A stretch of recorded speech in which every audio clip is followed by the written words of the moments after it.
अध्यात्म और ज्योतिष के तमाम दर्शकों, मेरे प्रिय शिष्यों, आप सभी का बहुत बहुत कार्यक्रम में अभिनंदन, स्वागत है। मैं आप सबके साथ देवभूमि ऋषिकेश उत्तराखंड से आचार्य आशीष। आप भी नीचे अपने परिचय के तौर पर कमेंट बॉक्स में अपना नाम या अपने शहर का नाम लिखकर कार्यक्रम में सम्मिलित हो सकते हैं।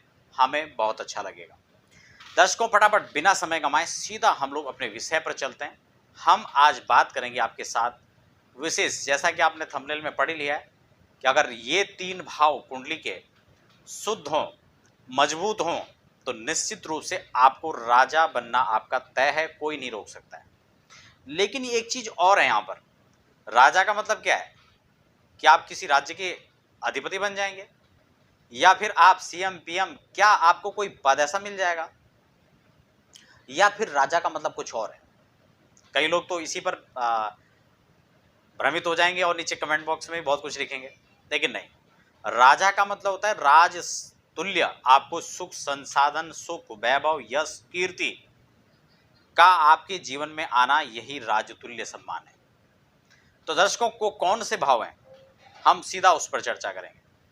कुंडली का कोई भी स्थान अपने आप में महत्वपूर्ण होता है, लेकिन उसमें भी अगर लग्न स्थान, पंचम या फिर नवम स्थान या एकादश स्थान, ये 3-4 घर जो कुंडली के अंदर है वो बहुत ही महत्वपूर्ण है। आज उस पर मैं लग्न और त्रिकोण को लेकर बात करूंगा, यानी 5, 9, 1, यही 3 भाव यदि बलवान हैं, बलवान की स्थिति क्या होगी? यहां पर जो ग्रह हैं उच्च के हो जाएं या फिर स्वग्रही होकर बैठें, 2 शर्त हो गई।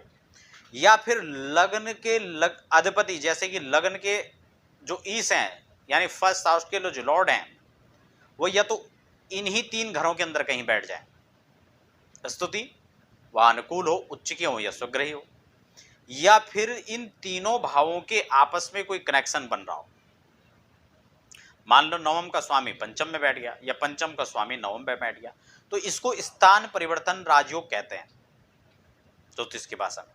तो यदि यह भी योग बनेगा स्थान परिवर्तन का, तो यह भी एक योग यहाँ पर बन रहा है, जो हमने जिस सूत्र पर आज के कार्यक्रम को रखा है। या फिर आपस में तीनों घर का, लग्न का, पंचम का और नवम का, आपस में कोई भी भाव परिवर्तन होता है, या फिर यहीं पर वह स्वग्रही होकर बैठते हैं, तो निश्चित रूप से ऐसे जातक अपने जीवन में राजतुल्य सुखों का उपभोग करते हैं। वह राजा के समान अपने जीवन को जीते हैं और उच्च पदों पर आसीन होते हैं। तो दर्शकों, ये तीनों भावों को लेकर एक विशेष चर्चा थी। आप बने रहें और हमें दीजिए फिलहाल इजाजत। धन्यवाद।